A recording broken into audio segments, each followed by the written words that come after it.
Ayun, so good day engineers. So ang topic natin ngayon is integral calculus, calculator techniques. So disclaimer lang pala guys, itong mga sample problems na sasagutan natin is hindi to sa akin. So basically kinuha ko lang to sa script tsaka sa mga random FB groups. Ayun, so basahin nyo na lang yung steps. Tsaka take note guys, dapat naka-radian mode yung calculator nyo, lalo na if trigonometry. So for safety purposes, iset nyo na lang yung calcul nyo into radian mode. So shift mode 4. So ayun, proceed na tayo sa ating sample problem. So for step 1, i-input lang natin yung problem, so sin x cube. Then, pipress natin yung calc. Then may lalabas dyan na x, so ang i-input lang natin dyan is 0.1.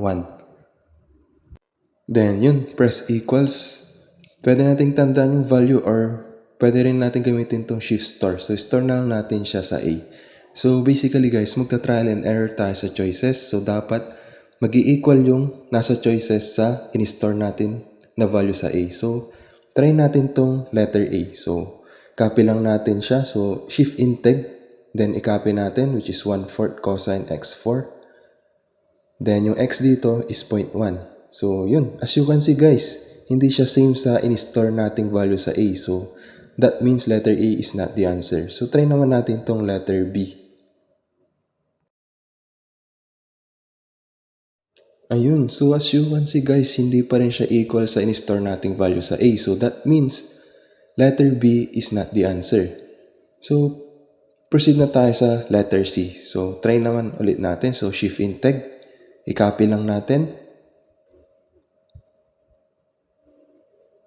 Then set natin value as 0.1. So yun, as you can see guys, same na siya sa in-store nating value sa A. So that means letter C is the correct answer. So ganun lang siya guys, magta-trial and error lang tayo sa choices. So i-highlight na natin tong letter C. So ayun, proceed naman tayo dito sa second problem natin. Ayun, so para mas mabilis hindi na tayo magta-trial and error. So ang ginawa ko is highlight ko na lang yung tamang sagot. So ipapakita ko na lang kung paano naging letter C yung sagot. So ganun ulit. For step 1, i-copy lang natin yung given problem. So cos 4x, cos x. So double check the parentheses guys. Then press calc. Then assume natin na value ng x is 0.1. So pwede nating tandaan or store na lang natin siya sa A. So yun, proceed na tayo sa trial and error. So alam naman na natin na ang sagot is letter C. So papakita ko kung bakit letter C. So ganun lang, shift integ, copy natin yung letter C.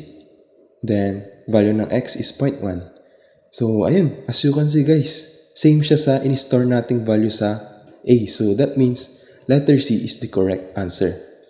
So proceed na naman tayo sa next problem. So ganun ulit, for step 1, copy the problem, input lang natin sa calcu, then press calc, and assume natin 0.1. So ayun, tandaan natin yung value or we can use the store. So ayun, store na lang natin sa A. Then hinighlight ko na yung tamang sagot para hindi na tayo mag-trial and error. So input lang natin siya sa calcu. Then ayun, so x natin is 0.1.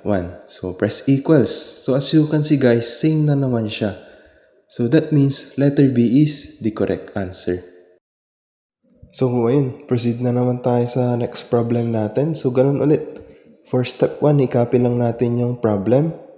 Ayan, x sin x, cos x, then press calc. Assume natin na value is 0.1. So tandaan natin siya or store na lang natin sa A. Then proceed na tayo sa choices. So trial and error since alam na naman natin na letter D yung sagot. So dito na tayo sa D. Pakita ko lang kung bakit naging D. So ganun ulit, copy natin yung letter D. So dapat mag-i-equal siya sa in-store nating value sa A. Ayun, so input lang natin. Then yung x natin, 0.1 din. So press equals. So ayun, as you can see guys, equal siya. So pwede nating i-minus sa A para makita natin na equal to 0 siya. So as you can see guys, 0 siya.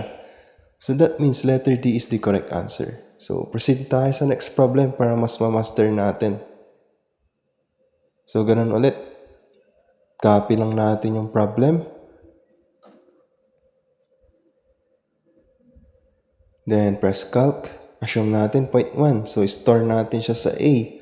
Or pwede natin siyang tandaan. So ayun. Then proceed tayo sa choices. Trial and error. Yun, shift integ. Then input lang natin siya. So 1,6 shift tan 2x over 3. Then yung x natin is 0.1. Then press equals. Ayun, as you can see guys, same na naman siya. So, ayun, kung minus, itry natin siyang i-minus sa in-store natin sa A.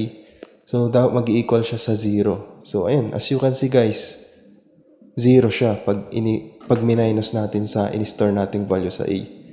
So, that means letter A is the correct answer. So, proceed tayo dito sa last problem. So, ganun ulit. Copy lang natin yung problem. Then, press calc. Assume natin na x is 0.1. Store natin sa A. Then, proceed tayo sa choices. Trial and error. Since alam naman na nating letter C, so pakita ko lang kung bakit naging letter C. And so, input lang natin. So, dapat mag-equal to sa in-store nating value sa A.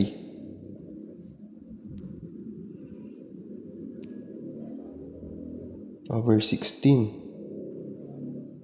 Then, x natin is 0.1. Press equals. Ayun, as you can see guys, same lang siya sa in-store nating value sa A. So, that